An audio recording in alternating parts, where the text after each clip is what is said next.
শেষ শেষ দীঘার ব্লগ শেষ। আর তোমাদের সামনে কোনো রকম দীঘার ব্লগ আমি দেব না। এটাই শেষ ভিডিও 2024-এর মতন দীঘার।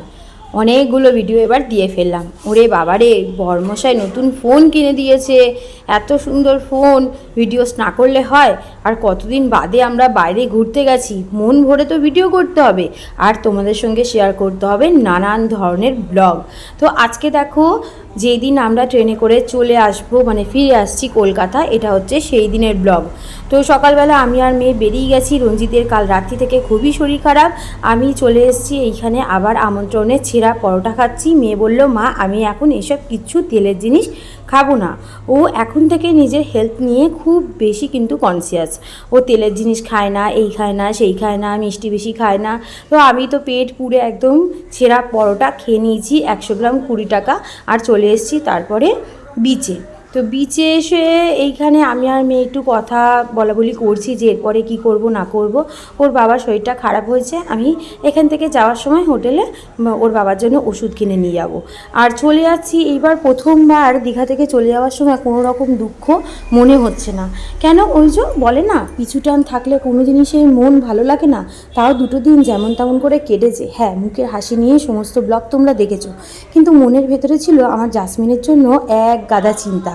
আমার মা ছিল বলে এই যাত্রা আমি বেঁচে গেলাম। মায়ের কাছে রেখে আমি চলে আসতে পেরেছি দীঘায় ঘুরতে।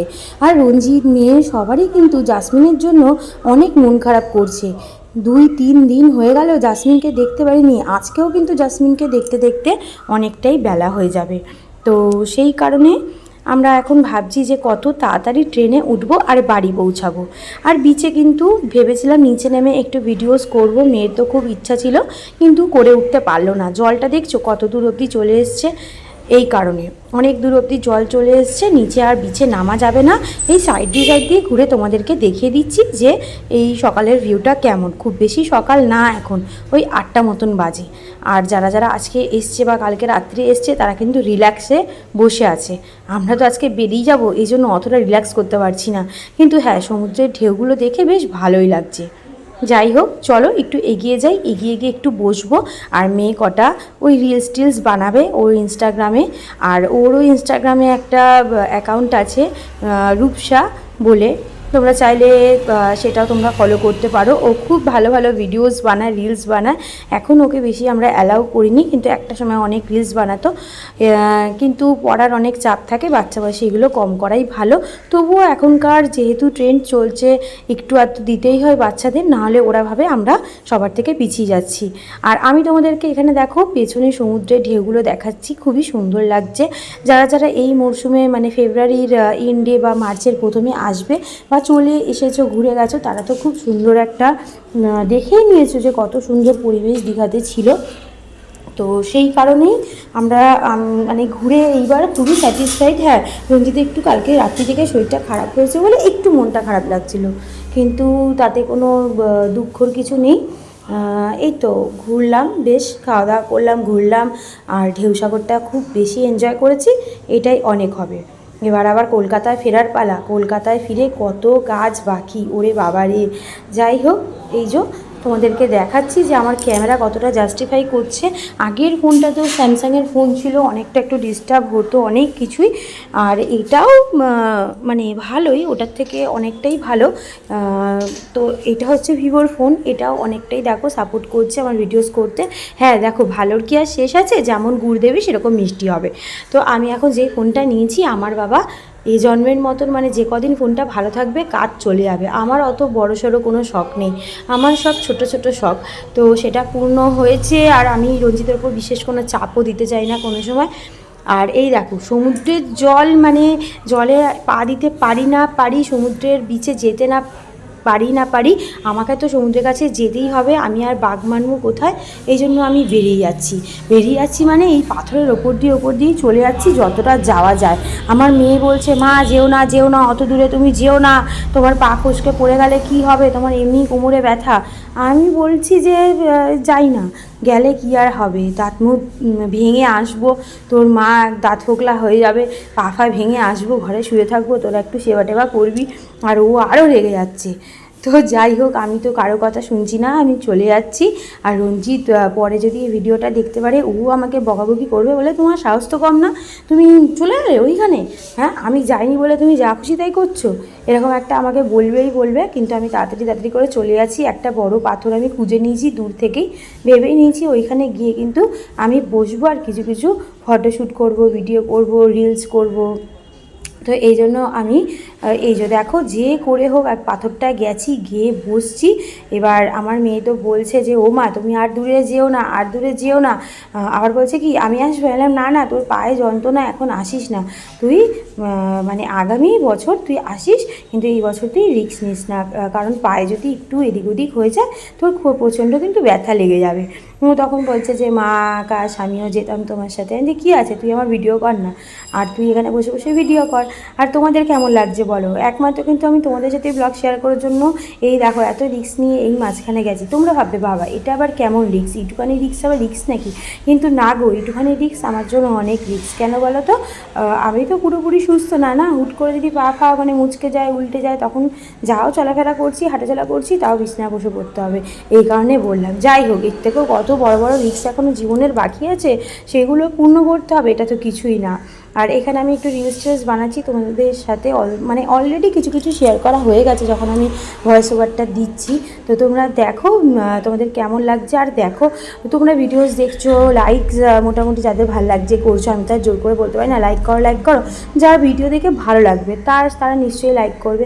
তো প্লিজ যারা লাইক করছো কিন্তু ফলো করোনি, তারা নতুন মেম্বার আছো, নতুন ফলোয়ার্স আছো, আমার নতুন ফ্রেন্ডস আছো, প্লিজ ফলো করে দাও আমার পেজটাকে। আমি আগামী দিনে তোমাদের সামনে আরও ভালো ভালো ব্লগস আনার চেষ্টা করব। তো চলো, এবার আমার এই বিচের পাথরে ঘোরা, ফটো তোলা, এই তোলা সব হয়ে গেছে। এবার একটুখানি গিয়ে বসি, নাহলে মেয়ে এবার রেগে যাচ্ছে, বলছে হ্যাঁ আমাকে তুমি এখানে নিয়ে এসে তুমি একা একা বসে আছো কী কারণে, হ্যাঁ একা একা বসে আছো। আমি তখন বলছি না না বাবা তুই বস, আমি আসছি। তো ও তো ভয় পাচ্ছে, ও মা ধরে ধরে আসো, পড়ে যাবে যে দূর তুই চুপ কর তো, অত ভয় পেলে হয় না, ওই জোডারকে আগে জিতে, এরকম করে বলে এগিয়ে যেতে হবে। তো এই যে তোমরা দেখতেই পাচ্ছ, এবার মানে হালকা হালকা রোদটা উঠছে, একটু আগে কিন্তু এতটাও রোদ দেখা যাচ্ছিল না, মানে দিন যত বাড়বে রোদ তো তত খেলবেই। এবার দেখো আমি কিন্তু ড্রেস চেঞ্জ করে নিয়েছি, ভেবেছিলাম ওই ড্রেসটা পরেই আমি ট্রেনের যাত্রায় উঠবো, কিন্তু তারপর দেখলাম ওই ড্রেসটা যেহেতু ক্রিপ কাপড়ের খুব গরম লাগছে, তো এই নতুন যেটা আমি ফ্লিপকার্ট থেকে কিনেছি সেটা খুবই কমফোর্টেবল। আর আমি দেখো এবার একা একা হেঁটে হেঁটে ব্যাগ নিয়ে চলে যাচ্ছি কিসের দিকে, স্টেশনের দিকে, মানে নিউ দীঘা স্টেশনের দিকে। আর আমার সাথে কিন্তু কেউ নেই, রঞ্জিতের সাথে আর মেয়ের সাথে আমার ঝগড়া হয়ে গেছে, আমি ওদেরকে হোটেলে ছেড়েই একা একা চলে যাচ্ছি। এই দেখো আশেপাশে আমার কেউ নেই, তোমাদেরকে আমি এখনই দেখিয়ে দিচ্ছি, তোমরা ভাবে মিথ্যা কথায়, দেখো সামনেও কেউ নেই, পেছনেও কেউ নেই, আমি কিন্তু একা একা চলে যাচ্ছি ওই নিউ দীঘার যে স্টেশনে, একাই ট্রেনে উঠে চলে আসবো, ওরা আসুক না আসুক আমার দেখার দরকার নেই। এইভাবে আমি এগিয়ে যাচ্ছি। প্রচণ্ড মাথা গরম হয়ে গেছে জানো তো, প্রচণ্ড মাথা গরম হয়ে গেছে, কী করবো। আর আমার মাথা গরম হয়ে গেলে আমি ওই একা একা কী করি বলো তো, বেরিয়ে যাই। আর এই যে চলে এসেছি স্টেশন চত্বরে, ভালোই রোদ উঠে গেছে, ওই বেলা ধরো ওই কটা বাজে, 9:30 মতন বাজে। তো আমি চলে এসেছি এখন স্টেশনে, ট্রেন এবার আসার পালা, শুধু মনে হচ্ছে কখন ট্রেন আসবে, কখন ট্রেনে উঠবো আর বাড়ি পৌঁছাবো, কখন আমার জাসমিনকে দেখতে পাবো। ভালো লাগছে না অতটা, ভালোই গরম লাগছে। ও চলো একটুখানি ভেতরে যাই, ভেতরে গিয়ে দেখি যে ট্রেন কত নম্বর প্ল্যাটফর্মে আসবে। তো 3 নম্বর প্ল্যাটফর্মেই তো আসে, তো ওখানেই অপেক্ষা করি। আর এইখানে খুব বেশি ভিড় হয়নি, যেহেতু আজকে শনিবার, এই জন্য মানে অতটাও ভিড় হয়নি। মানে বেশিরভাগ লোকই শুক্রবার আসে, শনিবার থাকে, রবিবার ফেরে কি সোমবার ফেরে, তো এই জন্য দেখো স্টেশনটা ফাঁকা ফাঁকাই আছে। আর আমাদের ট্রেন 2 ঘন্টা লেট, অলরেডি অ্যানাউন্সড হয়ে গেছে 2 ঘন্টা লেট আমাদের ট্রেন। এত বিরক্ত লাগছে, মানে আমার এটা লাইফে এটা আমার সেকেন্ড টাইম হলো। ফার্স্ট টাইম হয়েছিল দেওঘরে, ওটা ট্রেন চলতে চলতে ট্রেন আটকে গেছিলো, 2-3 ঘন্টা রাস্তায় মানে ট্রেনের মধ্যে বসে থাকতে হয়েছিল। আর এইখানে দেখো ট্রেন এসছে 12টা 15 বেজে গেছে, এখন এখনও ট্রেন চলছে না, কি ব্যাপার বুঝতে পারছি না। এই ধরো 11:45 মতন এরকম সময় এসছে ট্রেনটা, আর 12টা এখন 15, 11-12 এরকম বাজে, এখনও ট্রেন চলছে না। আর সিটগুলো পড়েছে কি বিরক্ত, দুদিকে জানলা আর একটা এদিকে, মানে আমি বসেছি একটা ফ্যামিলির মাঝখানে, আর ওরা দুজন সিঙ্গেল আলাদা দুজন দুদিকে বসেছে। তো দুটো কবি সুকান্তের ভালোই হয়েছে, আলাদা আলাদা জানলা পেয়েছে। ওরা কবি সুকান্তর মতন তাকিয়ে থাকবে আর কবিতা লিখবে। আমি বাবা এই ফ্যামিলির মাঝখানে বসেছি ঠিকই, হ্যাঁ ওনারা খুবই মানে ফ্রেন্ডলি ছিলেন, মিশুকে ছিলেন, আর নিজেদের মধ্যে খুব আনন্দ সহকারে যাত্রাটা মানে করছিলেন। আমার তো বেশ ভালোই লাগছিল। আর এই যে ট্রেন আস্তে আস্তে এবার চলা শুরু করেছে, তাও দেখো গতি দেখে মাথা খারাপ হয়ে যাবে। মানে ট্রেন চলছে না গরুর গাড়ি চলছে আমি বুঝতে পারছি না। মাথা আমার পুরো আগুনের মতন গরম হয়ে যাচ্ছে, আর সেরকমই মানে গরম লাগছে। যেহেতু জানলার ধারে সিট পাইনি, গরম তো লাগবেই। দেখছো না কত আমি ঘেমে যাচ্ছি। বাবা ভাগ্যিস আমি ড্রেসটা কিনেছিলাম, এই যাত্রায় বেঁচে গেলাম। আর ওরা তো সব জিন্স পরে আছে, ওরা তাও মানে জানলার ধারে বসেছে বলে ওদের কোনো রকম অসুবিধা হচ্ছে না, কিন্তু আমার কিন্তু বিশেষ অসুবিধা হচ্ছে। তো মাথার ওপর একটা পাখা ছিল, আমি চালিয়ে নিয়েছিলাম, আর আমি আর আমার মেয়ে অল্টার করে করে মানে এই জানলার সিটে বসে বসে আসছিলাম। যখন আমার খুব বেশি কষ্ট হচ্ছিলো আমি চলে যাচ্ছিলাম, আবার ওকে কিছুক্ষণ পরে বসে দিচ্ছিলাম। তো এইভাবেই দেখো যাত্রাপালাটা শুরু হলো। মানে কি বলবো, আর থেকেই ট্রেন থেমে যাচ্ছে, থেকেই মানে ট্রেন মানে চললেও খুব ধীর গতিতে চলছে, আবার ট্রেন চলতেও বলছে ট্রেন লেট। মানে আজকে যে কখন বাড়ি যাব আমরা তাই বুঝতে পারছি না। আর ট্রেন চলছে দেখছো কত আস্তে আস্তে। আমি কিন্তু কোনো বানানো কথা বলছি না, বানানো কথা বলে আমার কোনো লাভ নেই। আর আমি একদম ফুললি ফেড আপ হয়ে গেছি, আমার মুখ চোখের অবস্থা দেখে বুঝতেই পারছো। শুধু ভাবছি এখান থেকে কখন নামবো আর ট্যাক্সিতে উঠবো, আর বলতে না বলতে ট্যাক্সি পেয়েও গেছি, যাত্রী সাথীতে বসেছি। আর এইখানে তোমাদের সাথে আমি একটা বিশেষ জিনিস শেয়ার করব, সেটা হচ্ছে চলো ভিডিওটা দেখো, বুঝতেই পারবে। আজকে একটা বিশেষ দিন, বিশেষ তিথি পড়েছে, মানে আগের দিন থেকেই পড়ে গেছে, 23শে ফেব্রুয়ারি থেকেই পড়ে গেছে তিথিটা, যেটা 24শে ফেব্রুয়ারির মানে কি অনেকক্ষণই থাকবে, মানে আমাদের বাড়ি ফেরার পরেও কিছুক্ষণ টাইমিংটা থাকবে। তো আজকে আমাদের রঞ্জিত বলছিল যে কোন একটা মানে জাতির একটা ঠাকুর আছে, তার নাম রবিদাস, মানে তার আজকে পুজো হবে। তো ওনারা পালন করছে সেই পুজোটা। রাস্তাঘাটে অনেক জায়গায় এরকম মানে বেরিয়েছে যে ওদেরকে ওরা মানে আনন্দটা উপভোগ করছে, যেরকম আমরা বের করি নগর কীর্তন বা ওই কী বলে ভাসান টাসান, ওরকমই কিছু একটা ওদের হচ্ছে। তো আমি রবিদাস নামটা শুনে তো খুব মানে অবাক হয়ে গেলাম, কারণ আমার শ্বশুরমশাইয়ের নাম হচ্ছে রবিদাস। তো যাই হোক, আমি জানতামই না যে রবিদাস নামেও কোনো গুণীজন বা মানে কোনো ঠাকুর আছে। আর এই যে জেঠুটাকে বা কি বলবো আঙ্কালটাকে তোমরা দেখতে পাচ্ছ, কতটা বয়স, তোমরা তার চুল তার স্কিন দেখলেই বুঝতে পারবে। তো আমি কোনো ক্রমে কাউকে খারাপ বলছি না, কোনো অকুপেশনকে আমি খারাপ বা ছোট বলছি না, কিন্তু এনাকে দেখে আমার খুব খারাপ লাগছিল। কি ওনার সারাটা জীবন হয়তো ড্রাইভিং করেই কেটে গেছে। আমার বড় ড্রাইভিং লাইনে আছে, আর আমার বড় ছোটোবেলা থেকে ড্রাইভিং করেই এতটা মানে বয়স অবধি গেছে। তো আমি তাই বলছিলাম যে রাজার ছেলেই কি রাজা হয়? তখন রঞ্জিত বলছিল হ্যাঁ রাজার ছেলেই রাজা হয়, কিন্তু আমি সেই সময় বলিনি, এখন আমি বলছি, মানে রঞ্জিতের সামনে আমি বলিনি, কিন্তু রাজার ছেলেই রাজা হয় সেটা যেরকম ঠিক, রাজার ছেলে না হয়েও রাজা হওয়া যায় যদি মনে থাকে উদ্যম সাহস, নিজের চেষ্টা, নিজের শক্তি, নিজের মনোবল, তাহলে যে কেউ রাজা হতে পারে। শুধু সেই মনোবলটা দরকার, সেই চেষ্টাটা দরকার, সেই ইচ্ছেটা দরকার। রাজার ছেলেই রাজা হবে সেই দিন এখন চলে গেছে। রাজার ছেলেই শুধু রাজা হয় না, অন্যরাও যাদের ক্ষমতা আছে, দক্ষতা আছে, তারাও রাজার আসনে বসিয়ে দেখিয়ে দেয়। হ্যাঁ, শুধুমাত্র সময়ের খেলা, ভাগ্য পরিস্থিতি সময় অনেককে কিন্তু হারিয়ে দিতে মানে হার মেনে নিতে বাধ্য করে, কিন্তু সেই বাধ্যতার মধ্য থেকে এগিয়ে যাওয়ার নামই হচ্ছে সাহস।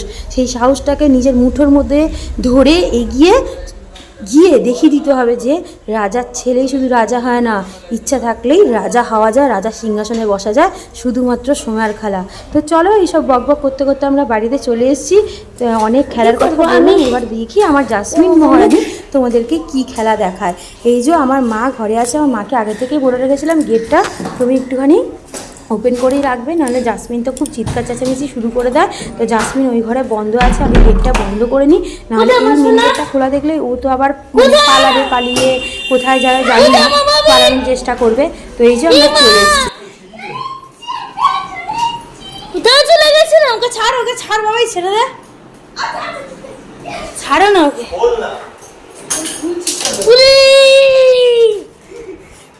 চলে গেছে।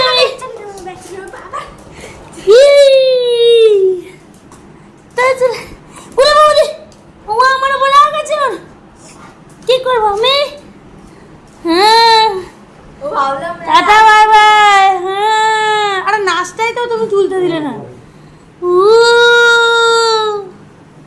কোথায় গেছে না কোথায় গেছে কোথায় গেছে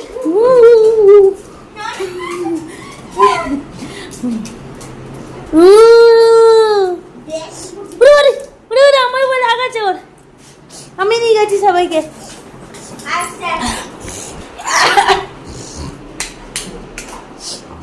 ইমা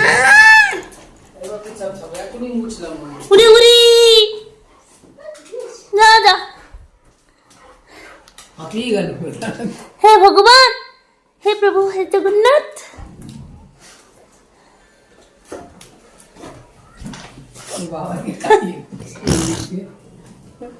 কোনো মানে নেই বুঝলে ওকে উপরে তুলে দাও চাদরটা টেনে